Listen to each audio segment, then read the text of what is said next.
بسم اللہ الرحمن الرحیم۔ السلام علیکم ورحمۃ اللہ وبرکاتہ۔ جی بچوں، کیسے ہیں آپ اور آپ کے اہل خانہ گھر والے ٹھیک ٹھاک ہیں؟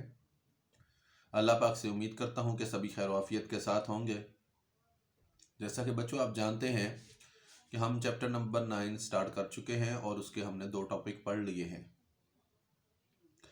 تو اگر ابھی تک آپ نے چینل کو سبسکرائب نہیں کیا تو سب سے پہلے تو یوٹیوب چینل کو سبسکرائب لازمی کریں، تاکہ جتنے بھی میرے اسٹڈی سے ریلیٹڈ آپ کے لیکچرز ہیں وہ سارے کے سارے آپ کو یوٹیوب پہ مل سکیں۔ واٹس ایپ بھی انشاءاللہ آپ کو ویڈیو آئے گی ہمیشہ کی طرح، ساتھ میں یوٹیوب، تاکہ آپ کہیں بھی ہوں، دور ہوں، آؤٹ آف سٹی ہوں، تو آپ کی سہولت کے لیے جب آپ چاہیں آپ یہ میرے چینل پہ جا کے اپنا جو لیکچر ہے اس کو سن سکیں، تاکہ آپ کی پڑھائی کا جو ہے وہ حرج نہ ہو۔ Thank you. تو آج بیٹا جس ٹاپک پہ ہم گفتگو کریں گے، پاکستان کی معاشی ترقی اور منصوبہ بندی، اسی کا کہہ لیں کہ تیسرا ٹاپک ہے آج ہمارا زرعی ترقی، ایگریکلچر ڈیولپمنٹ۔ پاکستان کی معیشت میں زراعت کو ایک بہت خاص اور بڑا اہم مقام حاصل ہے، بلکہ پاکستان کا بہت سارا جو زر مبادلہ ہے، بہت سارا جو قیمتی زر مبادلہ ہے وہ زراعت کے ذریعے ہی حاصل کیا جاتا ہے۔ اور یہ زرعی شعبہ کی جو برآمدات ہیں ان سے ہم اپنے ملک کا تقریباً 70% جو ہے اپنے ملک کا ایک بجٹ چلا رہے ہیں۔ اسی کے ساتھ ساتھ پاکستان زرعی شعبہ میں بھی الحمدللہ پہلے سے بہتر ترقی کر رہا ہے، پہلے کی نسبت کافی بہتر ہو رہا ہے، لیکن ابھی بھی ہم انٹرنیشنل سطح کے مطابق ہمارے پاس کسانوں کے پاس چند چیزیں ہیں جن کا پرابلم ہے۔ مشینری کا پرابلم ہو جاتا ہے، بیج اور اس طریقے کی جتنی ان کی ضروریات ہیں ان کا پرابلم ہے، لیکن پھر بھی الحمدللہ جو موجودہ کہہ لیں کنڈیشن ہے، الحمدللہ ہم پھر بھی پوری دنیا میں بہت سے لوگوں سے بہتر ہیں۔ پچھلے چند سالوں سے زراعت کے اندر کافی ترقی ہو رہی ہے، اور پاکستان کی تمام جو بڑی صنعتیں ہیں، مثال کے طور پہ سوتی کپڑا ہو گیا، اونی کپڑا ہو گیا، چاول ہو گئے، چینی ہو گیا، گھی اور خوردنی تیل کی صنعتیں جو ہیں ان کا انحصار زرعی شعبہ پر ہے۔ وہ کیسے کہ پاکستان میں بڑھتی ہوئی آبادی جو ہے وہ بڑھتی ہوئی آبادی کی ضروریات کو پورا کرنے کے لیے زرعی شعبہ پر توجہ کی بھی ضرورت ہے، اور زرعی شعبہ کی ترقی کی اہم ضرورت ہے۔ غذائی پیداوار میں بھی اضافہ کیا گیا ہے اور مزید کیا جانا چاہیے۔ دیکھیں جیسے آبادی بڑھ رہی ہے ویسے ہی یہ خوردنی تیل، آپ کا آٹا، چاول، گھی، گندم، یہ سارا کچھ کہاں سے پیدا ہوگا؟ زراعت سے پیدا ہوگا۔ ہم میں سے ہر شخص جو ہے وہ زرعی شعبے کا بالواسطہ یا بلا واسطہ محتاج ہے۔ کچھ لوگ کہتے ہوں گے ہم تو زمیندارہ کرتے ہی نہیں، ہمارے گھر میں سارا کچھ آ جاتا ہے۔ وہ کہاں سے آتا ہے؟ اگر زمیندار گندم ہی نہ بیجیں تو آٹا کہاں سے آئے گا بھائی؟ اگر زمیندار جو ہیں وہ گنا پیدا ہی نہ کریں تو شوگر کہاں سے آئے گی؟ چینی کہاں سے آئے گی؟ آٹا کہاں سے آئے گا اگر گندم پیدا نہیں ہوگی؟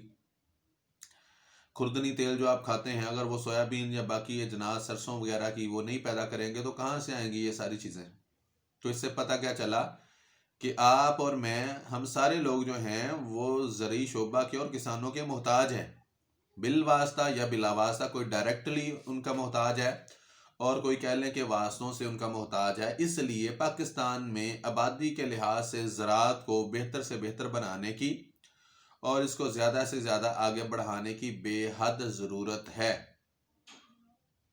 صرف یہی نہیں بلکہ غذائی اجناس کی جو درآمد ہے اس درآمد پر خرچ ہونے والا زر مبادلہ بھی بچایا جا سکتا ہے۔ کب؟ جب ہم زیر کاشت جو رقبہ ہے اس میں اضافہ کریں۔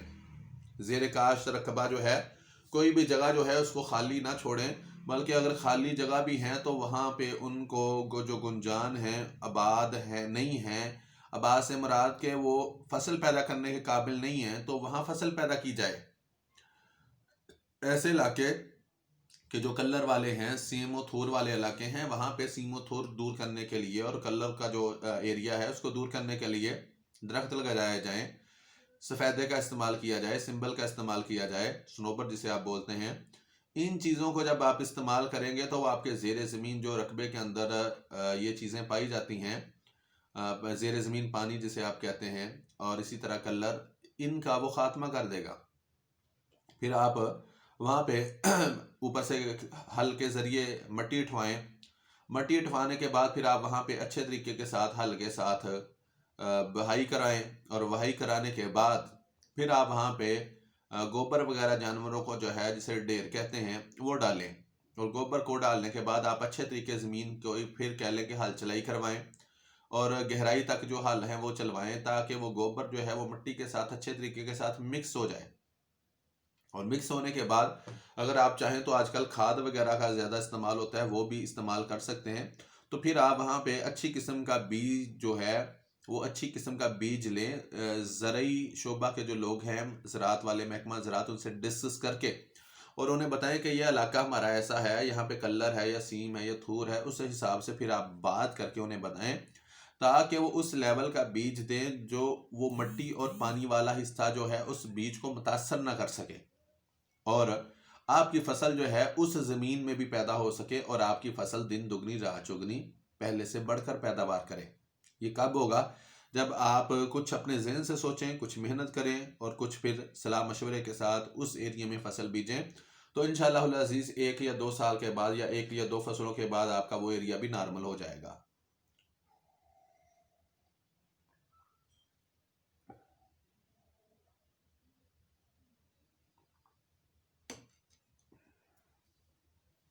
جی، تو اب زراعت جو ہے یہ پاکستان کی معیشت کا سب سے اہم شعبہ ہے، اس کے بغیر ہمارا گزارا نہیں ہے۔ ہر شے وقتی طور پہ بعض دفعہ کچھ دنوں کے لیے یا کچھ مہینوں کے لیے بند ہو جاتی ہے، تو گزارا ہو جاتا ہے، اس کا نعم البدل ہے، لیکن زراعت کا نعم البدل نہیں ہے۔ وہی باتیں اگر دیکھیں کہ کسان چاول ہی نہ بیجے، اب چاول 1 یا 2 دن کی فصل نہیں ہے، پہلے بیجتے ہیں وہ چاول جسے آپ چونا بولتے ہیں، تو پہلے آپ اس کی پنیری بیجتے ہیں، پھر بیجنے کے بعد آپ اس پنیری کو کھاڑتے ہیں، اور ایک ایسی فصل جس کے اندر پہلے سے پانی کے اندر آپ نے اس زمین کو کئی دنوں سے کہہ لیں کہ تر کیا ہوتا ہے پانی کے ساتھ، اب وہاں پہ پانی کے اندر وہ بیج بوتے ہیں، پنیری لگاتے ہیں، پھر اس کو پانی اس کا آپ سوکھنے نہیں دیتے، یہاں تک کہ 3 سے 4 مہینے یا 6 ماہ کا عرصہ لگ جاتا ہے آپ کی فصل کو بنتے بنتے، آپ اس کے اندر سے پانی خشک نہیں ہونے دیتے۔ اس لیے میں نے کہا کہ 1 یا 2 دن کا کھیل نہیں ہے۔ پھر یہاں تک آپ کٹائی کریں گے، کٹائی کرنے کے بعد آپ چاول نکالیں گے، آج کل مشینری کے ذریعے بھی نکالے جاتے ہیں، ہاتھوں کے ذریعے بھی نکالے جا سکتے ہیں۔ پھر آپ دیکھیں وہ چاول کی فصل مشہور ہے کہ یہ شروع دن سے لے کر آخر تک کھانے تک بھی چاول پانی مانگتا ہے، یہاں تک کہ آپ چاول جب لے کے آئیں گے، دکاندار سے خرید کے لے کے آئیں گے، گھر میں اپنے جب پکانا ہے تو وہ چاول آپ کس کے اندر بھگوئیں گے؟ پانی کے اندر بھگوئیں گے، پھر آپ ان کو پانی کے اندر پکائیں گے اور ایکسٹرا پانی ڈالیں گے جو بعد میں خشک ہو جاتا ہے، یہاں تک کہ پھر جب بندہ کھا بھی لیتا ہے یہ غذا، پھر پیٹ کے اندر بھی چلے جائیں تو تب بھی آپ بار بار پانی پیتے ہیں، جیسے نمکین چاول کے بعد اکثر ہوتا ہے۔ تو یہ ایسی فصل ہے کہ جو شروع دن سے لے کر بیجنے سے لے کر کھانے تک پانی کی محتاج ہے، اس لیے اگر کسان نہیں بیج بوتے، آپ بریانیاں کہاں سے کھاؤں گے؟ آپ یہ جو پلاؤ کھاتے ہیں یا کہاں سے کھائیں گے؟ زردہ جو کھاتے ہیں کہاں سے کھائیں گے؟ تو اس لیے بیٹا ہر چیز جو ہے اللہ پاک نے اس کی اہمیت و قدر اپنی اپنی جگہ پہ رکھی ہے، تو یہ آپ کے ملک کا نظام اگر زراعت رک جاتی ہے تو کھانے پینے کی جتنی بھی اشیاء ہیں یہ آپ کی ساری زراعت کی محتاج ہیں، اور ہر بندہ خواہ وہ زراعت کرتا ہے، وہ ذمہ دار ہے یا نہیں ہے، اس کا بالواسطہ یا بلا واسطہ، جیسے میں نے کہا کہ ڈائریکٹ یا انڈائریکٹ ان چیزوں سے واسطہ ہے، ورنہ آپ کتنی کی چیزیں باہر سے منگوا لیں گے؟ باہر سے منگوائی جاتی ہیں جب تھوڑی بہت ہی کمی ہو، لیکن یہاں پہ اگر کوئی پیدا ہی نہ کرے تو پورے ملک کی اجناس آپ کہاں سے باہر سے منگوا لیں گے؟ اس لیے زرعی شعبے کا پاکستان کی ترقی میں ایک اہم کردار اور رول ہے جس کا ہم کسی بھی صورت میں انکار نہیں کر سکتے۔ اس میں اگر چند باتوں پہ بات کریں تو سب سے پہلے ہم بات کریں تو پہلا پوائنٹ آپ کا بنتا ہے غذا کی فراہمی۔ کون سا پوائنٹ جی؟ غذا کی فراہمی۔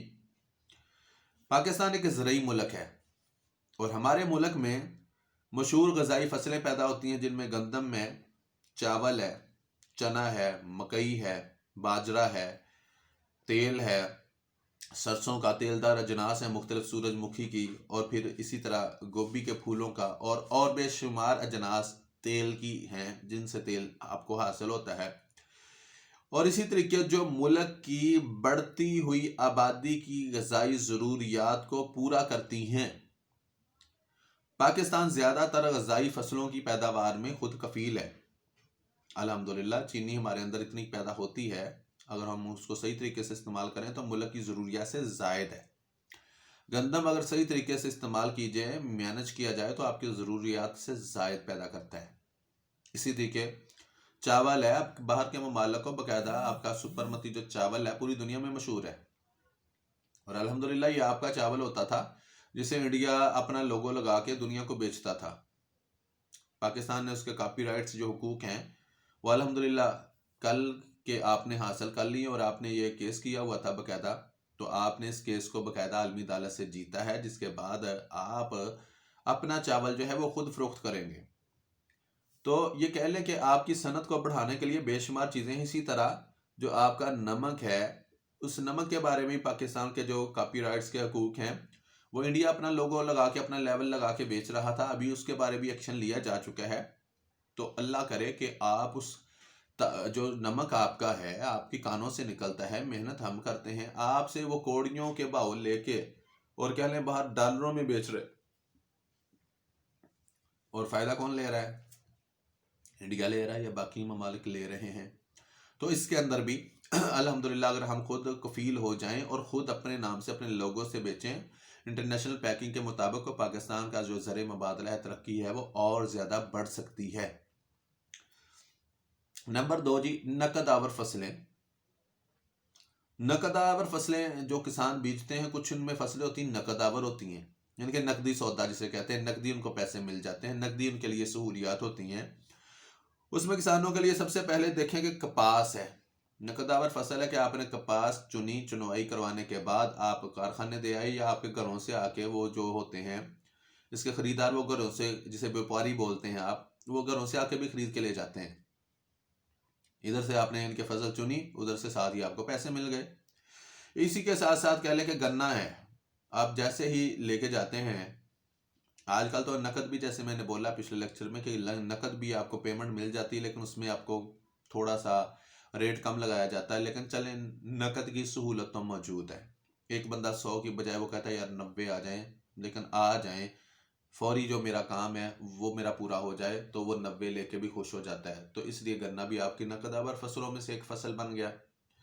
اس کے ساتھ ساتھ بعد میں تمباکو ہے، تمباکو بھی آپ کی نقد آور فصلوں میں سے ایک فصل ہے کہ جیسے ہی آپ کے گھر میں آتی ہے آپ اسے تیار کر کے، اور اسے کہہ لیں کہ باقاعدہ مزدور لگا کے اس کو تیار کرتے ہیں، تیار کرنے کے بعد آپ اسے مارکیٹ میں بھیج دیتے ہیں تو فوراً آپ کا بک جاتا ہے۔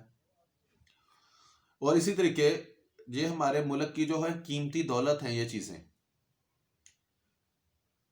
زر مبادلہ کا نمایاں حصہ جو ہے، اکثر حصہ جو ہے، انہی کی بدولت ہمیں حاصل ہو رہا ہے، ہماری ملک میں انہی فصلوں کی بدولت ہمیں یہ زر مبادلہ ملتا ہے۔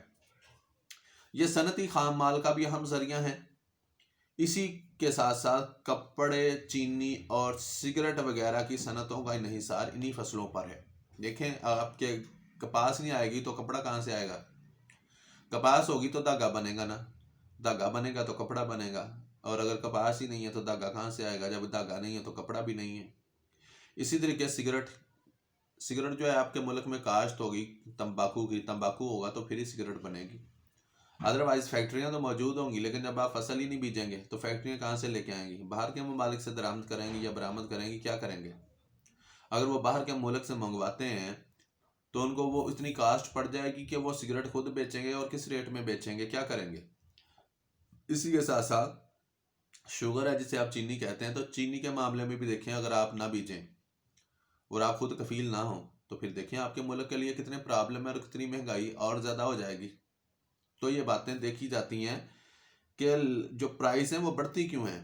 جب کسی بھی چیز کی ڈیمانڈ زیادہ بڑھتی ہے تو وہ شارٹیج ہوتی ہے، اور شارٹیج ہونے کی وجہ سے جو اس کے دکاندار ہیں خود ساختہ ریٹ بڑھا دیتے ہیں، وہ آج ریٹ بڑھا کل بڑھا، ہم اور اس کی ڈیمانڈ کرتے ہیں، ہم اور گھروں میلہ لا کے شروع کر دیتے ہیں. تو اس کا بہترین حل کیا کہ جتنی چیز کی ضرورت ہے آپ کو صرف اتنی چیز لیں. 1 یا 2 دن کا سٹاک ذہن میں رکھیں. جب آپ مہینے کا یا 15 دن کا سٹاک کرنے کی کوشش کرتے ہیں، ہر بندہ سٹاک کی کوشش کرتا ہے، اس سے آپ کے ملک کی جو اجناس ہیں وہ مہنگی ہو جاتی ہیں اور ریٹ ہائی فائی ہو جاتے ہیں. تو لہذا ان باتوں کو سمجھنے کی ضرورت ہے. ابھی ہم آج کا ہمارا جو لیکچر کا پہلا پوائنٹ ہے، پہلا ٹاپک کا حصہ ہے ہاف پارٹ، وہ مکمل ہوا. ابھی باقی بات چیت جو ہم سیکنڈ پارٹ میں کرتے ہیں. یہاں تک کوئی سوال کوئی بات بچوں آپ پوچھ سکتے ہیں. تھینک یو، اپنا خیال رکھیے گا. جزاک اللہ. السلام علیکم. اللہ حافظ.